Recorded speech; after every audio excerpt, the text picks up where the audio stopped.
21 and over, 2013. We open to Casey, Skylar Aston, and Miller, Miles Teller, walking through the middle of campus, naked with only a tube sock covering their genitals. Their butts have been branded with a sorority symbol. None of that ever happened, Casey tells Miller. None of it, Miller says, agreeing. One day earlier we see Miller in a cab talking to the driver about why he traveled to the university. He and Casey have come down to surprise their old high school pal Jeff Chang, Justin Chan, for his 21st birthday. Miller opens a beer in the backseat which the driver notices, but Miller denies having it. They pick up Casey and the two of them start talking. Miller asks about Casey's family and more specifically his sister. Casey tells Miller that every time he asks about his sister, he knows that Miller wants to have sex with her. Casey points out that she is 16 and thus underage. Casey asks how would Miller like it if he would say he wanted to sleep with his sister. Miller says his family would consider it an honor. Miller tries to make a bet for $5 that he will sleep with Casey's sister before Casey could with Miller's. "I'd fuck my sister first, before I sleep with your sister," Casey says. Miller said he'd actually pay him to sleep with his own sister. "Can we stop the talk about the sister fucking?" the exasperated cab driver screams. He drops them off at Chang's address and tells them to get out. Casey and Miller head up the steps and see the chief, Russell Hodgkinson, dancing around high. Miller tells Casey if they don't look like that in 2 hours, they have failed at life. They ring on the door and Chang shows up. He is surprised but happy to see his old friends. They explain why they came and Chang tries to explain that he can't. They get inside his room and Chang explains that he has an important med school interview tomorrow that his father set up. Miller insults Dr. Chang, Francois Cho, only to find him right behind him. He recognizes the two and chastises his son for still surrounding himself with people like Casey and Miller. He tells his son that he will be at the house at 7 a.m. to pick him up for his 8 a.m. interview and not to embarrass him. Dr. Chang leaves. Chang says that was what he was trying to tell them. He couldn't go out tonight. He asks Miller if he could reschedule for tomorrow. Miller says no, because he has tickets for a concert the next day. That is beside the point. Miller tells Chang that his 21st birthday is a rite of passage, the time where he can show every bar bouncer that, though he still looks like a 9-year-old girl, he is of legal age. Chang says he can't do it. Miller then tells him if he doesn't come with them, he will stay outside with an air horn and blast it all night so he can't sleep. Chang finally agrees, but only to one drink. Of course, that doesn't happen. When we see them again, Chang is already smashed and getting worse. Chang is happy, though, and hugs Casey and Miller and thanks them for coming down to see him. Miller asks about the Sidewinder Festival, and Chang is happy to think about it. Being pre-med, he hasn't had time to write music, play music, or even listen to music. Miller asks Casey, but Casey reveals he already has a job lined up for the summer at a Wall Street firm. Chang congratulates him, but Miller can't believe he has a job already and can't even enjoy his last summer before settling into adulthood. A friend of Chang's, Nicole, Sarah Wright, shows up and she congrats Chang for his 21st. Miller is taken by her and asks straight up who would she rather sleep with, it, him or Casey. She picks Casey, so Miller takes Chang away to play darts to let Casey talk to her. Chang and Miller play darts. Miller voices his concerns for Casey's attitude. Nicole tells Casey she is going to South America for spring break. Casey mentions his internship and Nicole balks at spending his last spring break working. She points out that everyone in the bar will be married with kids and in crappy jobs in 10 years and they need to do as much crazy stuff as they can now. Casey says he does some crazy stuff. Like jumping into the pool after eating. Nicole laughs. Miller is still complaining about Casey. Chang doesn't see what the problem Miller sees. Chang accidentally throws a dart without looking, piercing Randy, Jonathan Keltz, in the cheek. Randy obviously is not happy with that, and Chang is embarrassed and horrified by what he did. He tries to take a look, telling Randy he is a med student, but Randy will not listen, being pissed off.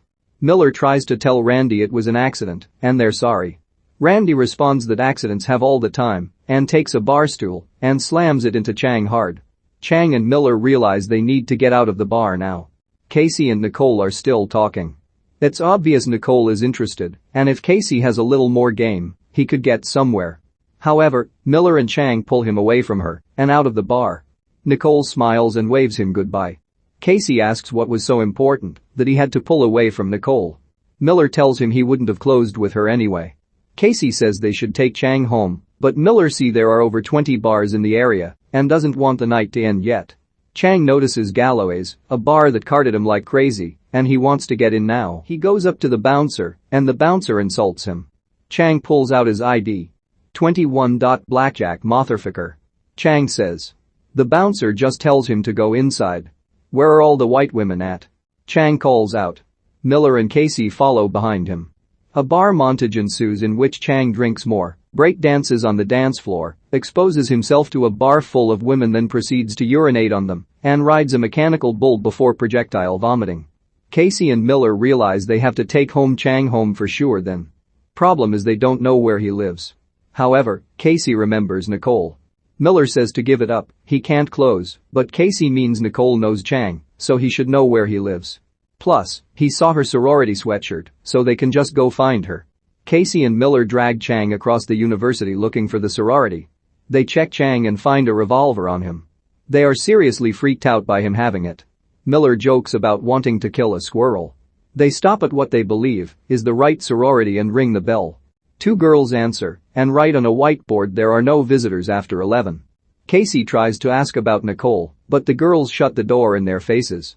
Casey doesn't know what to do, but Miller has a plan. Finding an open window around back, and the 3 get inside. They get inside and notice a banner proclaiming the building a Latina sorority. Miller and Casey are confused, they are obviously in the wrong place. They drag Chang with them, but Chang starts to make noise. They tie him to a toilet so they can search for Nicole. Miller and Casey look around and realize they are in the wrong place, but keep looking until the hallway hits a dead end. Hearing someone and having no choice, they drive into another room. The 2 girls in the room jump up blindfolded and proclaim they are ready for their punishment, mistaking them as their pledgemistress. Chang meanwhile is struggling in his restraint. A woman comes in and mistakes him for a girl. He continues to make noise and breaks free from his restraints. The girl finally notices it is Chang and watches in bewilderment as he eats a tampon, mistaking it for candy. Meanwhile, the 2 pledge girls say they are ready to be spanked, so Miller goes with it and starts spanking him. He speaks up and the girls start to go suspicious. Miller said the pledgemistress told to be there and if they object she will find out. The girls plead for him not to say anything and asks what is next. Miller said they should make out. Though weirded out, they do, with even Casey, who has been lightly objecting Miller's behavior, unable to stop himself from watching. The girl in the bathroom comes out and attacks Chang, using rapist defense techniques. She screams about an intruder and the 2 pledge girls take off their blindfolds and look at Casey and Miller. Realizing they have been busted, they quickly run into the bathroom and lock it. They are freaked out about the group of Latin sorority sisters trying to kill them. They climb out a window onto a balcony just as the girls are breaking through the door with a golf club. They swing Chang onto the pool cover that bounces him into a rose garden. Oh my god, did we just kill Jeff Chang? Miller asks, a running gag. Throughout the film they never call him by just his first or last name, but his full name. They have no time to think about it as the sorority girls are about to get them. Casey notices Nicole's sorority just before they jump themselves. Casey and Miller get Chang to Nicole's sorority and force themselves inside. Nicole finds them and helps them get the thorns out of Chang's body. They ask if she knows where Chang lives, and she says she doesn't. She only took remedial science with him, and he rarely talked to anyone. Miller and Casey realize what she is saying and balk. Chang is great at school. However, Nicole tells them the opposite. He's failing science and isn't doing so hot in most of his classes. Casey and Miller are stunned as Chang didn't tell them any of this. Nicole tells them a friend of hers, Randy, has all the student addresses since he is a cheerleader and offers them a ride to a pep rally where he will be. They take her up on that offer. And with good reason. Casey and Miller see that the Latina sorority is looking for them everywhere. They see Nicole's car show up and are horrified that it is a very small car. Nevertheless, having no choice, they rush it and pile themselves in there before the Latin sorority can get to them. The head sorority sister tells the others to get the van. Nicole drives the 3 to the pep rally with Chang passed out on the dash. When they get there, Casey asks if Nicole wants to go with them, but she says she is going to a party. She also mentions Randy as her boyfriend, something she hadn't brought up before. Casey is crushed, and Miller ribs him about it. Dr. Chang hears the sorority girls searching outside and asks what is going on. One of them shows him a photo of Miller and Casey and mentions they had an Asian boy with them. Dr. Chang is enraged and plans to find them. Miller and Casey find Randy only for Miller to realize that he is the same guy Chang accidentally hit with a dart. Randy is obviously not happy to see them. Casey tries to ask nice about Chang's address, but Randy wants to be a tool. Miller, having enough, pulls out the gun and asks for Randy's phone. Randy thinks the gun is fake, so Miller shoots it in the air. That, however, causes a live buffalo brought in for the pep rally to be startled and start charging and attacking people. Miller and Casey escape with Chang in a golf cart, and Randy gets trampled by the buffalo. Casey finds Chang's address, and they begin to drive there. Miller has been enjoying their night, saying he misses college and that he almost regrets dropping out. Casey looks at him in shock and asks when this happened. Miller admits he dropped out 2 years ago and has been working at a gas station. He thought that he wasn't good enough, unlike Chang and Casey. Casey tells him he is crazy as he is the smartest person he knows and he should go back to school. Casey then concedes that perhaps he can get away for a week or two to go to the Sidewinder festival, which makes Miller happy. They get to the address to find a dorm housing. Casey realizes it is an old address. They pull Chang in and see a full raging party is happy. They knock on a door or two before finding Sally Huang, Samantha Futerman, and asks if she knows Chang. Sally thinks they are being racist before realizing that she actually knows him. She tells them that Chang kept to himself and eventually moved out when he was arrested. Casey and Miller are freaked out as they knew nothing about that. They press for more info, and Sally says his old RA, PJ, might know something. She tells them if they see him, to tell him to keep it down since she has field hockey in the morning. She then shuts the door in their face. Miller and Casey find out if they want to get to PJ, they have to beat each drinking game on 8 different floors to get to him. They plop Chang down on a couch with some stoners and get to work. First they beat some Serbian beer pong players, making plenty of Rocky and rapist jokes at them. A montage ensues as they conquer each floor before making it to the last one. It is when Casey reunites with Nicole, and they play the final drinking game together with Miller. Nicole mentions a favorite vacation spot of hers, and Casey says he loves it there too. The moment is broken, however, when Nicole finds out Randy has been hurting by the buffalo, and the reason he hasn't responded to her was because his phone was stolen. Miller took it. Nicole leaves. The stoners, seeing how messed up Chang is, decide to mess with him. They strip him naked, glue a teddy bear to his penis, places a bra on his chest, and cover him with graffiti. Miller and Casey make it to PJ. Miller is less than impressed with the final floor and their prize of gold beads. PJ bemoans his lack of funds and mockingly says he'll try better next time. Casey asks about Chang and PJ reveals he was arrested for attempted murder. The two of them are stunned. They leave, realizing they need to get him home. However, they see him outside, naked and making a further fool of himself. Casey tries to calm him down, but Chang whispers, "You'll never take me alive," and runs off. Casey and Miller run off and pursue him. Chang, meanwhile, jumps on a bunch car before a cop car sees him. The cop tells him to get down, now. Chang begins to dance, taking the command literally. Just as Casey and Miller are going to intervene, Dr. Chang shows up and confronts him, asking them where his son is. They lie as his son is being arrested behind his back literally. Dr. Chang tells them they waste their lives being drunken fools and drives off. Casey and Miller breathe a sigh of relief and go to track him down. They go to the police station, only to see Chang had been transported to the hospital wing of the campus. A woman, Kara, offers to escort them across campus. Walking them, a van pulls up. Kara is a member of the Latina sorority. They pull masks over Casey and Miller and kidnap them. When they come to, they are surrounded by robed members of the sorority, but naked saved for their tube socks on their genitals. They are going to be punished for breaking in, embarrassing their pledges and destroying their rose garden. They are swiftly found guilty. First, they are spanked by paddles by the girls they did it to earlier. Next, since they made the girls kiss each other, they are ordered to, as well. Casey and Miller balk at that, but the leader says, if they don't they will be branded with the sorority logo on their butts. Casey freaks out, not wanting to be branded, saying he won't be able to be buried right, he's Jewish. Casey and Miller eventually go with it, awkwardly. Cut to the next morning, where the movie began. The sorority branded them anyway.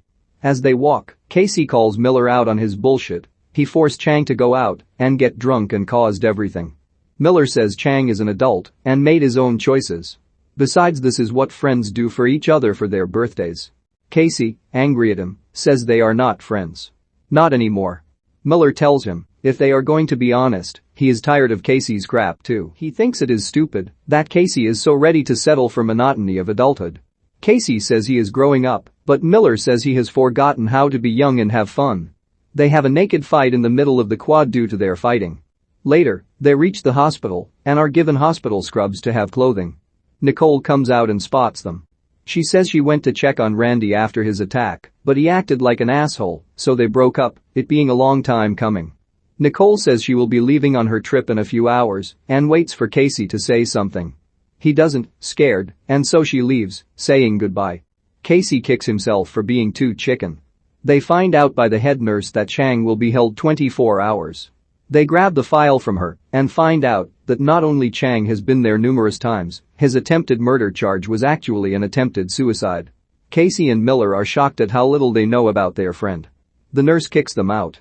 Casey and Miller sit on the hospital steps and realize how bad friends they had been if Chang couldn't even feel like he could call them to tell them what was wrong. They decide to help Chang get home on time. They notice the chief walking out, and he tells them he took some LSD and wound up dancing outside his house all night, also that he is actually a professor at the university.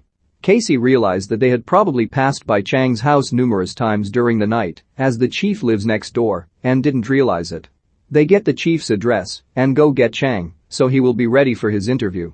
Busting through the hospital rooms they find Chang and decide to slowly drop him out of the window on top of the pep rally SUV. They change their mind, but it is too late.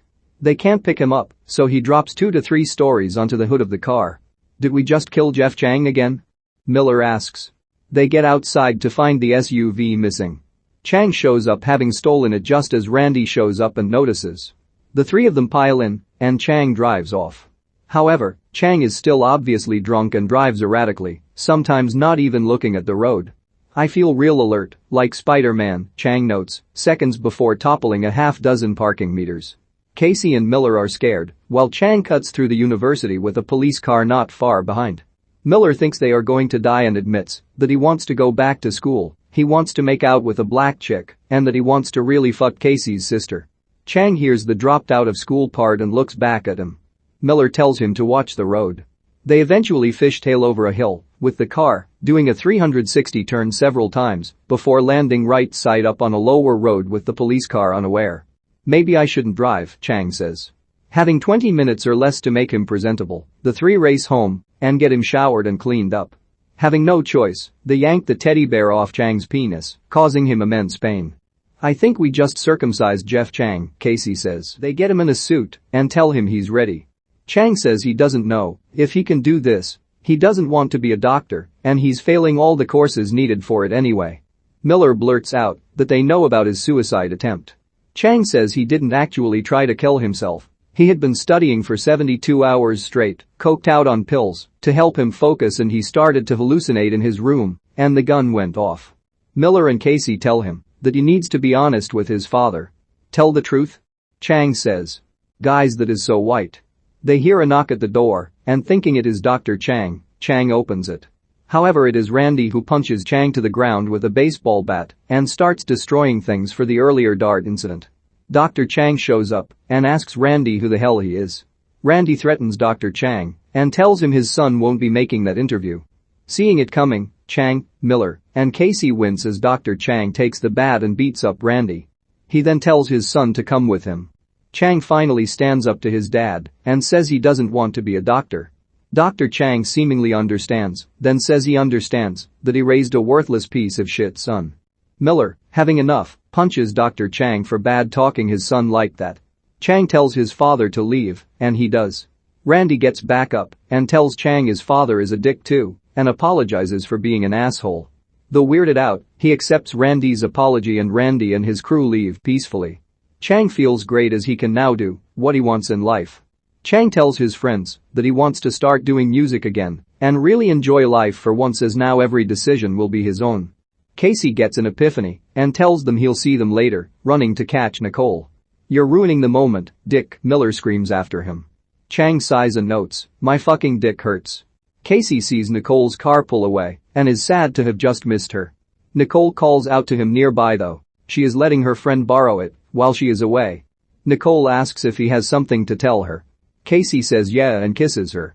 They proceed to make out. 3 months later, Casey, Nicole, Miller, and Chang are at the Sidewinder festival. Miller is making out with hippie girls like he wanted, and Chang apparently has a girlfriend. Casey and Nicole are a couple, as well. Miller says he has a meeting with the college board about getting back to school, so they can't go too crazy. Casey smirks and Chang says he is the little baby tonight. Cut to the next morning with Miller with crutches due to a broken foot, hair highlighted half red, and wearing a jumpsuit with coroner on the back, late for his interview. He gets into the office with the professor he is meeting, only to realize it is the chief. The chief laughs and says Miller looks like shit, and Miller laughs at his good fortune. At least with the chief, he has someone who understands the ideal of a good time, and he should still have a good shot of getting back into school.